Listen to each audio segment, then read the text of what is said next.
Hi, this is Kristen Heemstra, your personal college and career coach, and I want to talk to you a little bit about how the different types of admissions work for colleges. So we're going to start by talking about a program called Early Decision.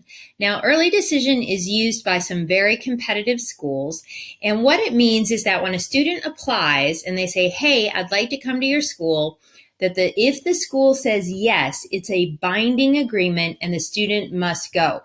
Now, if you're applying early decision anywhere, you're going to have the student, the parent, and the counselor all sign off on different paperwork, whether you use the Common App or the school's application, to indicate that everyone is aware that this is a binding arrangement. Early decision can be wonderful. I have Duke up here in particular because they're very transparent about it. So in Early Decision, they give some stats. They took about 10% of their incoming class, or about 10% of Duke's applicants choose to apply Early Decision, and they admit 23.5% that come in that way. Again, self-selected group, super, super competitive, but it's not as competitive as the 8.7% that they take regular decision. So you can see the big discrepancy that's there. Part of the reason is that Early Decision, if you don't get in, you're going to apply regular decision somewhere else. So let's say you apply to Duke and you're one of the 77, 78% who don't get in.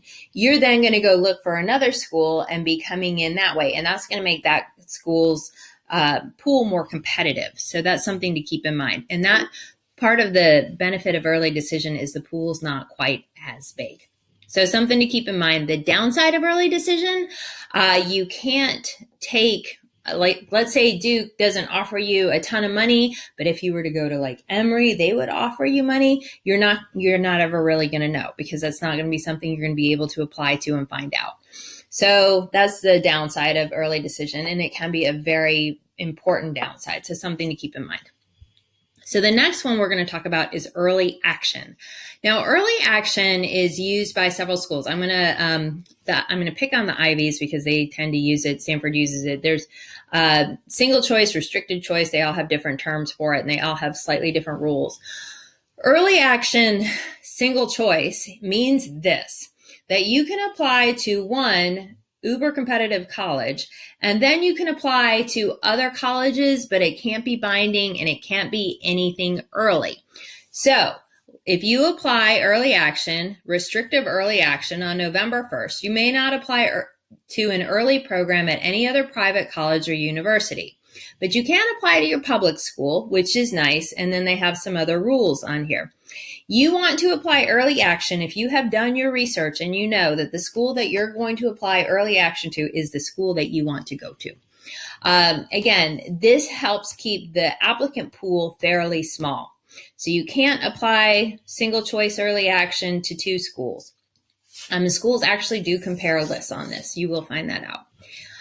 But there's also another type of Early Action, which is very interesting, and that is at the state level. And I'm going to use University of North Carolina here because I really like what they did, except I really don't like the October 15th deadline because it's so soon.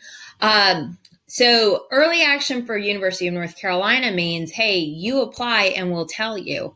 They'll tell you typically by late January. There's nothing binding about it. It doesn't matter if you apply Early Action or regular decision. It's just, it's really up to you, and they keep it very simple that way.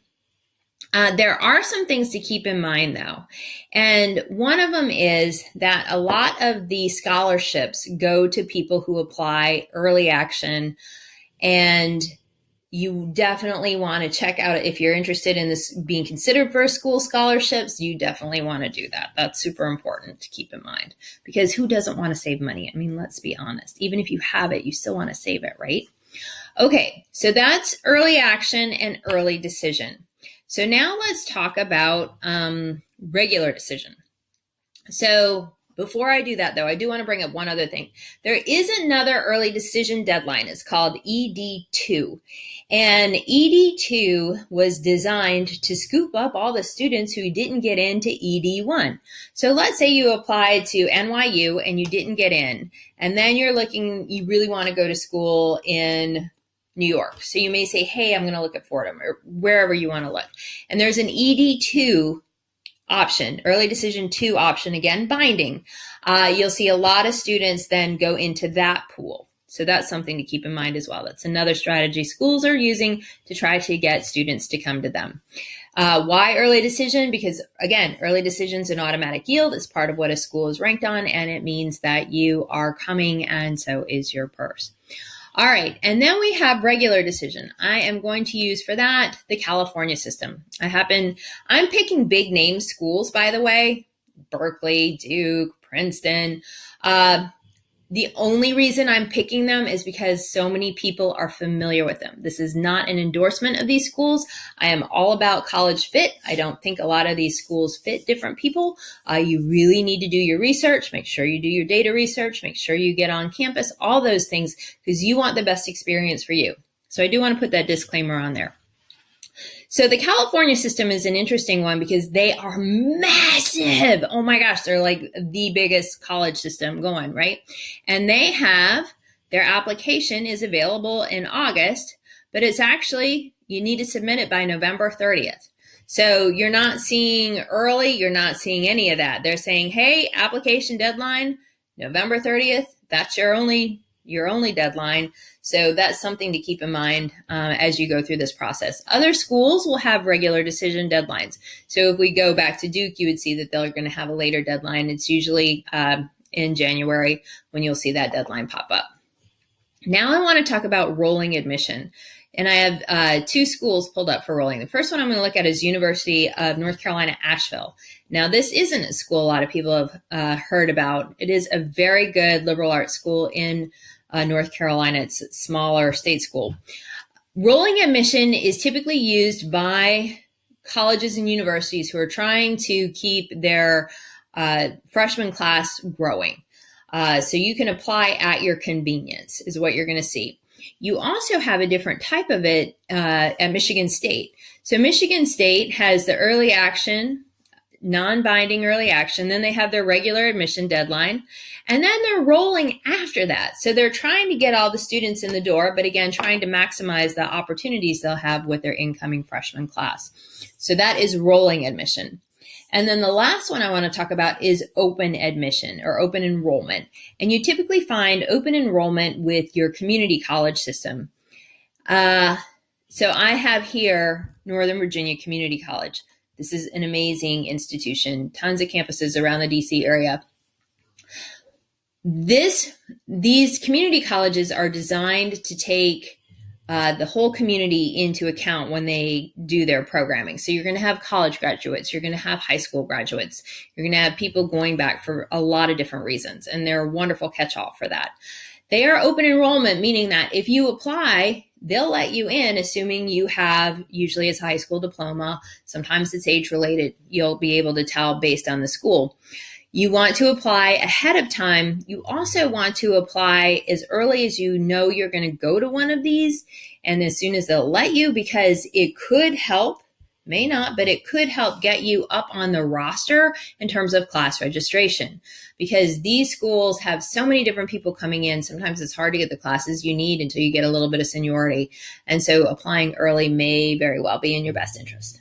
So just a super quick recap, early decision, it is binding. It can be an amazing strategy. A lot of schools take students in their early decision round, American, Duke, a lot of universities do. It's a great strategy. If you are wholly committed to that university, you love them beyond belief, and you are so ready to go, ED is the way for you.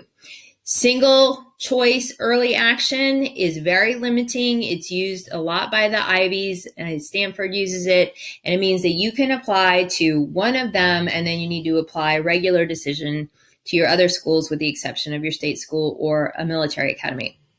Early action non-binding just means you can apply early, and a school will let you know typically by the end of January whether you're admitted or not. Then you have regular decision, that after the early folks come in, then the regular dates start popping up. It can be January, February, March. Happens to be in November for the California system because they're so massive, but they only have one deadline, so they've got that going for them.